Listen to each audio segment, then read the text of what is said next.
Hello friends, നമസ്കാരം. All the best media എന്ന എൻ്റെ യൂട്യൂബ് ചാനലിലേക്ക് എല്ലാ മാന്യപ്രേക്ഷകർക്കും സ്വാഗതം. നമ്മൾ ഇന്ന് ഈ വീഡിയോയിലൂടെ പറയാൻ പോകുന്നത് വയനാട് ജില്ലയിലെ 3 നിയോജക മണ്ഡലങ്ങളിലെ എക്സിറ്റ് പോളിനെ കുറിച്ചാണ്.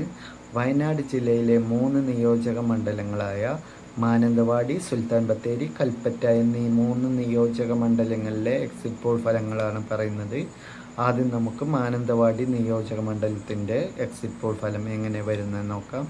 മാനന്തവാടി നിയോജക മണ്ഡലത്തിൽ OR കേളുവാണ് LDFിൻ്റെ സ്ഥാനാർത്ഥിയായി മത്സരിക്കുന്നത്. UDFിൻ്റെ സ്ഥാനാർത്ഥിയായിട്ട് മത്സരിക്കുന്നത് ഉഷ വിജയനും പി ശ്യാംരാജ് BJPയുടെ സ്ഥാനാർത്ഥിയുമായി മത്സരിക്കുന്നു. ഏകദേശം 5000-നും 10,000-നും ഇടയിൽ വോട്ടിൻ്റെ ലീഡോടുകൂടി അവിടെ OR കേളു തന്നെ LDFിൻ്റെ സ്ഥാനാർത്ഥി വിജയിക്കുമെന്നാണ് നമ്മുടെ എക്സിറ്റ് പോൾ ഫലം പറയുന്നത്. അടുത്തത് സുൽത്താൻ ബത്തേരി മണ്ഡലമാണ്. സുൽത്താൻ ബത്തേരി മണ്ഡലത്തിൽ MS വിശ്വനാഥനാണ് LDFിൻ്റെ സ്ഥാനാർത്ഥി. IC ബാലകൃഷ്ണനാണ് UDFിൻ്റെ സ്ഥാനാർത്ഥി. AS കവിതയാണ് BJPയുടെ സ്ഥാനാർത്ഥി.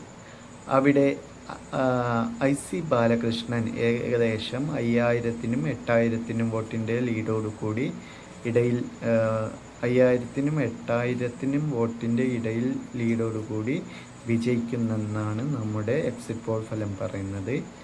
IC ബാലകൃഷ്ണൻ UDFിൻ്റെ സ്ഥാനാർത്ഥി വിജയിക്കുമെന്നാണ് നമ്മുടെ എക്സിറ്റ് പോൾ ഫലം പറയുന്നത്. അടുത്തത് കൽപ്പറ്റ നിയോജക മണ്ഡലം. കൽപ്പറ്റ നിയോജക മണ്ഡലത്തിൽ PK അനിൽകുമാറാണ് LDFിൻ്റെ സ്ഥാനാർത്ഥി. T സിദ്ദീഖാണ് UDFിൻ്റെ സ്ഥാനാർത്ഥി. പ്രശാന്ത് മലവായിലാണ് BJPയുടെ സ്ഥാനാർത്ഥി. T സിദ്ദീഖ് അവിടെ 2000-നും 3000-നും വോട്ടിൻ്റെ ഇടയിൽ ഭൂരിപക്ഷത്തിൽ അവിടെ വിജയിക്കുമെന്നാണ് നമ്മുടെ എക്സിറ്റ് പോൾ ഫലം പറയുന്നത്. അപ്പോൾ ഇപ്പോൾ LDF 49 സീറ്റും UDF 47 സീറ്റുമാണ്. 49 സീറ്റിൽ ഒരു സീറ്റ് കൂടി 50 സീറ്റ് LDFിനും 47 സീറ്റിൽ 2 സീറ്റ് കൂടി 49 സീറ്റ് UDFിനും ലഭിക്കും എന്നാണ് നമ്മുടെ എക്സിറ്റ് പോൾ ഫലം പറയുന്നത്. അപ്പോൾ 49 സീറ്റ് UDFിനും 50 സീറ്റ് LDFിനും. അപ്പോൾ ഒരു സീറ്റിൻ്റെ ഭൂരിപക്ഷത്തിൽ LDF ഒരു സീറ്റിൻ്റെ ഭൂരിപക്ഷത്തിൽ ഇപ്പോൾ മുന്നിൽ നിൽക്കുന്നു എന്നാണ് നമ്മുടെ എക്സിറ്റ് പോൾ ഫലം പറയുന്നത്.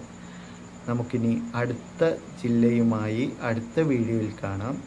അടുത്ത ജില്ല കണ്ണൂർ ജില്ലയാണ്. കണ്ണൂർ ജില്ലയിലെ